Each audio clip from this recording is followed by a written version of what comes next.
Let's start with a truth you don't want to hear. Your family no longer exists.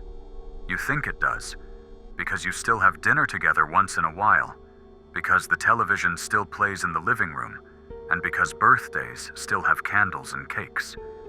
But in reality, what you have in front of you is a mirage.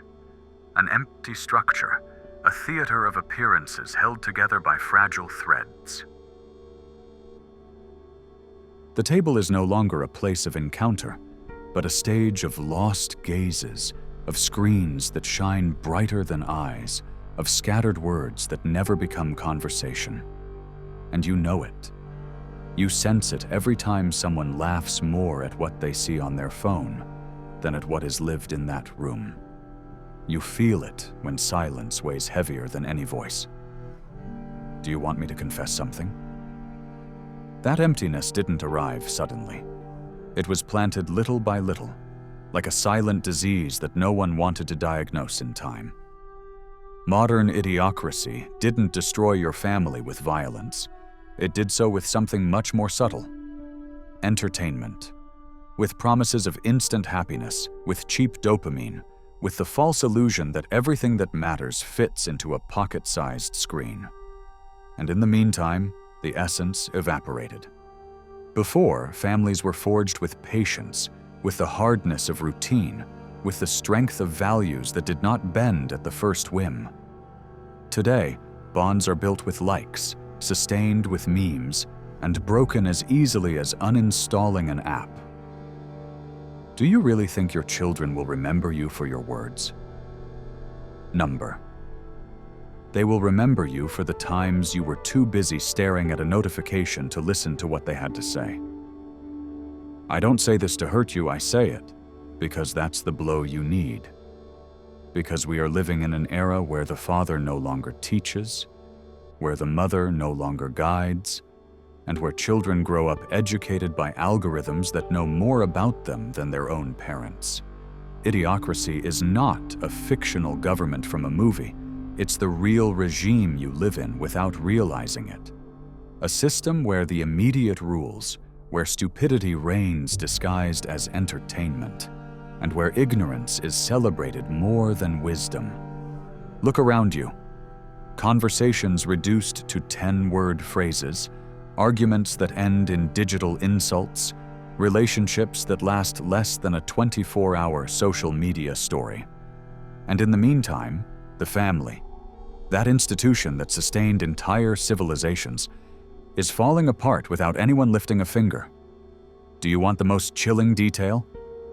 Nobody seems to care. They've convinced you that this is progress, that this is freedom. But tell me, what kind of freedom is the one that chains you to a screen that controls your attention, your desire, and even your way of loving? You've traded the warmth of a conversation for the coldness of a comment. You've replaced the patience of teaching your child to think with the quick fix of giving them a tablet to keep quiet. You've stopped looking your partner in the eyes because it's easier to look at a digital showcase that demands less commitment. And little by little, without noticing, your home has become a passing hotel, a space where bodies coexist, but souls are absent. The result is terrifying. Fragile families, irrelevant parents, children who confuse love with instant validation. Whole generations incapable of bearing frustration, of facing real life without the filter of the superficial. Think about this. When was the last time you had a real conversation at home? I don't mean coordinating schedules or asking if someone has eaten. I mean talking about what matters, about what hurts, about what builds character. The answer, in most cases, is silence. And that silence is the sound of idiocracy winning the game. But here is the most disturbing part. You've gotten used to it. You've adapted to living with such a low level of depth that you call it normality. You no longer demand more. You no longer fight for more, because your mind has also been programmed to settle. And while you settle, time slips away. Your children grow up, your partner drifts away, your parents grow old. and you remain trapped in the mirage. Idiocracy didn't destroy your family in one blow. It did so with your consent. Every time you chose the easy over the difficult, every time you preferred silence over speaking, every time you let a screen educate more than your own voice, you signed a part of that surrender. The culture of immediacy stole your ability to resist, and the most ironic thing is that you thanked it. Do you know what the clearest proof is that idiocracy already rules your life? That right now you're uncomfortable listening to this. Your mind seeks excuses. It wants to turn off the discomfort. You prefer distraction over confrontation, empty comfort over hard truth. But if you're still here, it means a part of you hasn't completely surrendered. A part of you still remembers that family is not a social contract, nor a theater of appearances, nor a shared screen. Family was, and should once again be, the vital core of all human strength. And while idiocracy celebrates its reign of mediocrity, there are still those who can resist. Not with violence, not with empty speeches, but with the only thing that can save what remains: discipline, reflection, healthy hierarchy, and the brutal decision to raise children with judgment instead of emotional clients. The question is simple and terrifying. Do you dare to resist, or do you prefer to stay anesthetized until your family is only an empty memory? And here comes the most sinister part of all. They not only destroyed the family, they also manipulated the way we conceive time within it. Before, shared time was a sacred resource, something limited that was cared for jealously, because every minute with your loved ones was a brick in the construction of unbreakable bonds. Today, that same time has been diluted in 1,000 distractions, in constant interruptions, in an incessant flow of notifications that hijack your attention and fragment it into pieces so small they never form a solid memory. The present stopped being a place to coexist and became a battlefield where big corporations fight for your gaze while your family is relegated to second place. And do you know the most perverse thing? You accepted it as if it were normal. You no longer remember what it was like to have conversations that lasted for hours without anyone checking the clock, nor what it felt like to laugh with your people without a camera trying to immortalize the moment for social media. You've forgotten the experience of being in the now, because the now was replaced by the illusion that everything must be recorded, shown, shared, and what is not shared seems not to exist.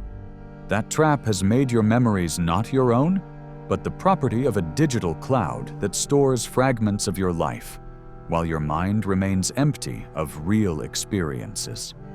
The chilling part is that idiocracy infiltrated the deepest layer.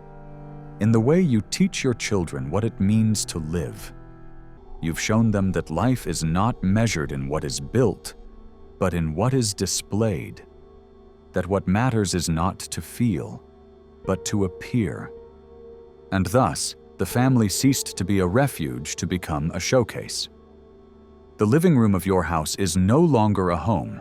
It is a stage where every gesture is conditioned by the silent question: how will this look in a photo? That question destroys any possibility of authenticity. And when authenticity dies, trust dies with it. How can a child trust parents who seem more concerned with projecting an image than with transmitting a real example? How can a couple sustain a solid bond when the priority is not to grow strong together, but to accumulate crumbs of external validation? Idiocracy turned intimacy into merchandise, turned it into spectacle, and convinced us that this was freedom. But true freedom is not about showing everything. It is about protecting what is valuable from the dirty hands of the world. Here lies the psychological trap almost no one dares to name. The human being has become addicted to the external gaze. Your family no longer lives for itself. It lives for an invisible audience that applauds or ignores, that judges or despises, but that never contributes anything real. That audience, anonymous and fleeting, has more power over your decisions than your own values. And the worst part is that your children are learning that this is the ultimate judge. They no longer seek your approval, they seek the approval of strangers. They no longer fight for your respect, they fight for empty metrics that disappear in 24 hours. And while you convince yourself that this is life now, what you are allowing is for an entire generation to grow up without roots, without the ability to distinguish the real from the fabricated. What you need to understand now is this: Idiocracy didn't destroy the family with noise, but with anesthesia. It didn't snatch away the most sacred all at once. It took it little by little, while entertaining you with bright lights. And now that you realize it, it may already be too late to recover what you have lost. But there is still something left. There is still the possibility of teaching again by example. Not with speeches, not with sermons, but with the silent action of recovering what is considered dead. The value of the invisible, the strength of the intimate, the power of what doesn't need to be shown. Because there lies the real resistance. If you want to save what remains of your family, you must start by giving back value to silence, to time shared without witnesses, to the moments that no one else will see. In that fertile ground, where idiocracy cannot enter, is where roots are rebuilt. And that reconstruction is the only way to escape the invisible dominion that controls your home. But the question you cannot dodge is this: are you willing to sacrifice the addiction to the external gaze? Or would you rather watch your bonds dissolve while you smile for the camera? And if you think you've already heard the worst, wait, because the darkest part has yet to come to light. It is not enough that idiocracy has turned time into a mirage and intimacy into merchandise. It has also touched something even deeper: the way we conceive pain within the family. Before, pain was a school. Failure, frustration, and limits were part of emotional education. They were the ground where character was forged. Today, instead, we live in a culture that has decreed that all suffering must be eliminated at the root. We are told that protecting children means keeping them away from discomfort, that loving is avoiding any blow, any wound, any contact with the harshness of life. The result? Whole generations incapable of facing the slightest obstacle, fragile minds that collapse at the first criticism, hearts incapable of enduring rejection. And here is the most brutal paradox: that supposed protection is, in reality, abandonment. Because a child who is never allowed to fall is an adult condemned to crawl in real life. What you call care today, tomorrow will become a sentence. And don't fool yourself, it's not just your responsibility as a parent, it's an entire system that has convinced you that pain is the enemy, when in reality it was always the best teacher. Idiocracy erased the pedagogy of effort and replaced it with addiction to comfort. No one endures waiting anymore, no one tolerates difficulty anymore, and the most tragic thing is that we confuse that weakness with progress. Do you notice it? We've created homes where the word discipline sounds like punishment, where limits are interpreted as repression, and where effort is considered outdated. Thus, families have been transformed into soft shelters, into bubbles where everything is relative and nothing is demanded. But life out there doesn't understand bubbles. And when those bubbles burst, the only thing left is emptiness. Here comes the new poison, the culture of instant gratification, the same one that sells you the idea that you can get everything without waiting, that you can obtain anything without paying the real price. Your children grow up surrounded by instant promises, and you, without realizing it, reinforce that idea when you give them everything they ask for, when you can't stand to see them frustrated even for an instant. But the truth is this: whoever doesn't learn to deal with no will never know how to value yes. And here, another face of idiocracy is revealed. Its strategy was not only to weaken family structures, but to break the transmission of values between generations. Before, grandparents passed down wisdom, parents taught resilience, and children grew up with a legacy of strength. Today, instead, children teach parents to be superficial because parents surrender to the fear of not being modern, of not being up to date, of becoming obsolete in the face of digital culture. It's a world upside down. Those who should guide become followers, and those who should learn become masters of absolute emptiness.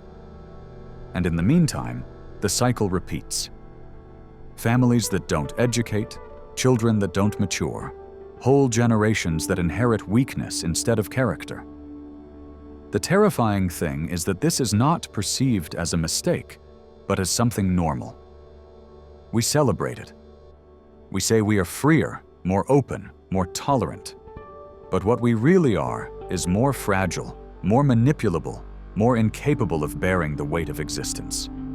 Because here is the truth no one wants to accept. A society of individuals incapable of enduring pain is a society perfect for being controlled. Do you understand now? Idiocracy doesn't want strong families because strong families create free individuals. It wants broken families, full of superficial bonds and fragile hearts, because that way the system faces no resistance. And the worst part is that it achieves it with your help. Every time you choose the easy way, every time you give in to immediacy, every time you confuse love with indulgence. So ask yourself, what do you prefer to inherit, empty comfort or true strength? Because what you sow in your family today will be the character of an entire generation tomorrow. And now that we've made it this far, before we continue, I want to present the following to you. Our book, The Formula of Awakening, is now available. Do you feel like there's something inside you that wants to awaken, but you don't know where to start? Then I invite you to transform your way of thinking, and with it, your way of living. Discover who you can become. Start today. The link to get the ebook is in the first pinned comment of this video. Grab your copy now at a great price. With that said, let's continue with the video. And now we come to the most disturbing point. The outcome many fear to hear but few dare to face. Idiocracy has not only colonized your home, it has also colonized your mind. Because everything you've accepted as normal, the silence at the table, the constant distraction, the fragility disguised as freedom, was not born in your family. It was planted in your head.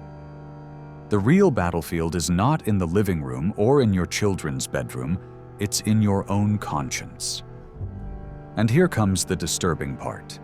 If you don't free yourself first, you will never be able to free your loved ones. The mirror is cruel because it reflects the same passivity you criticize. You too seek distractions. You too choose the shortcut. You too postpone the discomfort of speaking with those you love because the external noise seems easier than internal depth. But that same mirror can become the key to exit. You don't need external revolutions. You need an internal revolution. And that revolution begins when you dare to face the mediocrity that lives in you and decide to break it at the root. Because resisting is not shouting against the system. Resisting is living in a way the system cannot control. It is educating with discipline when everything invites indulgence. It is keeping silent when everyone seeks to show off. It is teaching by example when the comfortable thing would be to give up. And if you think this message is exaggerated, remember this. all civilizations that forgot the importance of family ended up falling. Not because they were attacked from outside, but because they rotted from within. And today, we are living that same decomposition, disguised under bright lights and empty promises. The future is not in the hands of governments or algorithms. It is in what you decide to do within your home. If you choose the easy way, you will perpetuate the cycle. If you choose the hard way, you will open a crack of light in the midst of darkness. That simple, that brutal. And now I want you to do something. If this video has struck you, if it has shaken you, if it has made you think even for a moment, subscribe. Not because I say so, but because we need more people willing to break the collective anesthesia. And leave me a comment with this phrase: resistance begins at home. Write it, because that way I'll know you are one of the few who not only listen, but understand. This is not just another video, it's a message for those who are tired of fragility disguised as modernity. For those who still believe that family can be the core that sustains what remains of our humanity. And now, yes, I'll say goodbye, but not in the way you expect. I'm not going to say farewell, because farewell is definitive, and this is only beginning. Nor am I going to say see you later, because I don't want to leave the illusion that waiting is enough. What I'm going to say is this: turn off the screen, look around, and ask yourself if the people you live with are still your family or just your housemates. If you discover there's still something left, protect it as if your life depended on it, because it truly does. And if you discover that nothing is left, then reinvent it from zero, with the rawness of someone who understands they are fighting against an invisible monster. So don't forget, idiocracy is not defeated with speeches, it is defeated with actions no one sees. That is the power they will never be able to take from you. Now yes, see you in the next video, or maybe not, because perhaps the next time you return, you will no longer be the same person who is here right now.